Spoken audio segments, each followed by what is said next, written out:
Well, we just got some interesting news as we drop into this new day, headed off down to the beach to cover some more of our favorite. I know this is probably going to be more difficult than I want it to be because I don't actually always know what I'm doing. But hey, when you don't know what you're doing, there's so much room for discovery.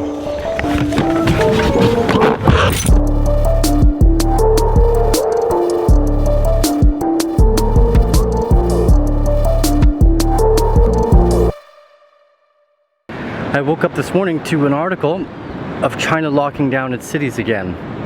Now, this is going to be a hot topic of conversation over the next maybe 2 years, is how do we properly go about locking down our countries? Now, where I am here in Costa Rica, we've actually done a pretty good job. From the early days of around March 16th, we locked down the entire country, travel in and out, only for citizens and residents, essentially. And they closed the beaches, they shut down all non-essential work, and we are down at only 200 cases and 10 dead, which puts our CFR rate at around 1.2%. Okay? That's still 12 to 15 times higher than the seasonal flu, and with such a small database to choose from, we know that we're getting pretty close. Now, Costa Rica's been really special. Our hydroxychloroquine studies are done with zinc. Now, this is one of the most fascinating parts about this whole experience, is just noticing how politicized all of these scientific conversations become. You know, it was noticeable with the climate change, politics, propaganda that they're always spewing, carbon taxes. We don't even know how to forecast the weather 7 days out properly, yet we're gonna start charging people taxes for what we think the future in 50 years is gonna be like. Now, don't get me wrong, we could be doing better as a species, but I think what's difficult to notice is that if you're in the United States and say you're an American, and you've only really ever had American news to share, like you're not reading the Latin American news in Costa Rica, you miss out on the fact that there's all these other countries around the world that don't give a shit what Donald Trump is doing, and we still use hydroxychloroquine and zinc. Well, why? Well, hydroxychloroquine has been used as an anti-malarial drug for decades with no downstream side effects, mostly. I remember when I first went traveling, they offered to me to take hydroxychloroquine for the whole fucking trip, right?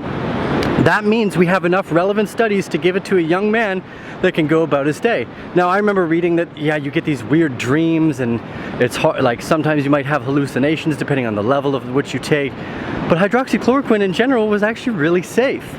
But the downside is when we start to politicize what should be scientific data, you have these dumbass articles. Now look, I would wager a bet that Donald Trump's personal advisor for medicine is smarter than the average CNBC or MSNBC post.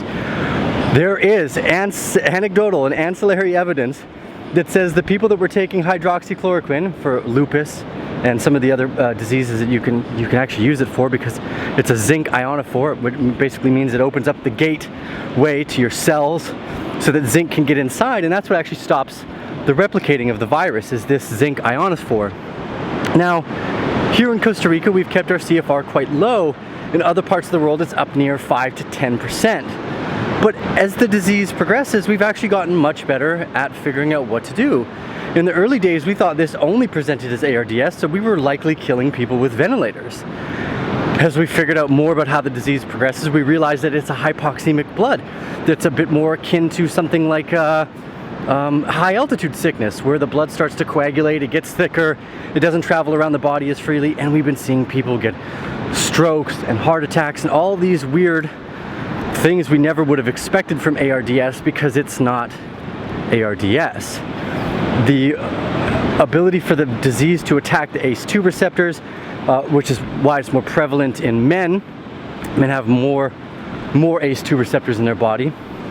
Is the same reason why what Costa Rica does, we don't care what the United States does. Like, we weren't waiting for the United States for a gold standard response. They've actually been some of the worst because no one can agree, because everything's been politicized. And this is a really dangerous moment. Now, look, I think the governments have done an absolutely abhorrent job. I've seen videos of police arresting mothers who are protesting their freedom for work. This is unacceptable. These are very draconian laws, and there's nothing to say that we shouldn't be allowed to leave our houses.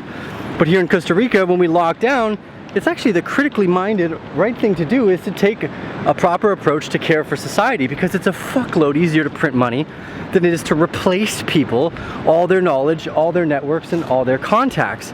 So instead of just letting a virus run free when we have no idea what the long-term effects are, I mean, fuck, this could be airborne AIDS for all we know. I think this is one of the most sweared-in YouTube videos I have to date.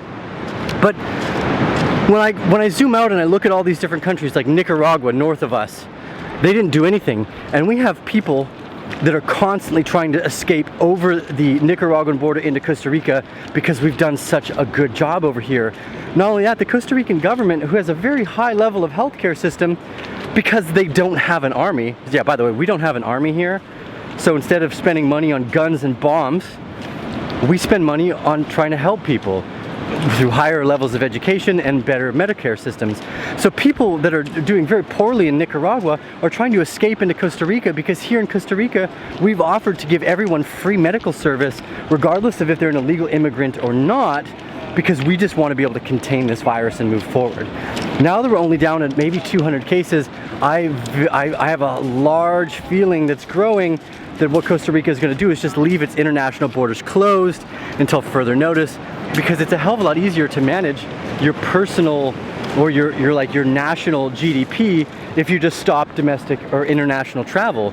Yeah, it's a big cut for us to take out the tourism industry, but it's a much bigger cut for us to take out all of our industries. So we're slowly opening back up. They've been opening the gyms back up, and with these 200 cases that have been decreasing, we do see a daily rise that we hadn't seen in the last month. And again, this brings us back to that idea that as we open, we're going to start to see these big lockdowns. Now the hope is that the second time around, the lockdowns don't have to be as bad. So if people follow the actual idea here and do what's good for everyone, which is an almost impossible thing to do because you have to do what's good for yourself, and most people suck at doing what's good for themselves, we could see this become a lot easier to deal with in the long run. Now, I don't know what the perfect approach here is, but locking people up and arresting them for a bunch of like leaving their home is unacceptable. So if you happen to be in a place of authority, just ask yourself if it's moral or ethical to be doing the things that your government's doing, and maybe take a lighter approach. Anyways, this is T with the Arcane Bear. We're going to leave it brief today. All around the world, different lockdowns and different situations are going to end up in different results. So enjoy where you are.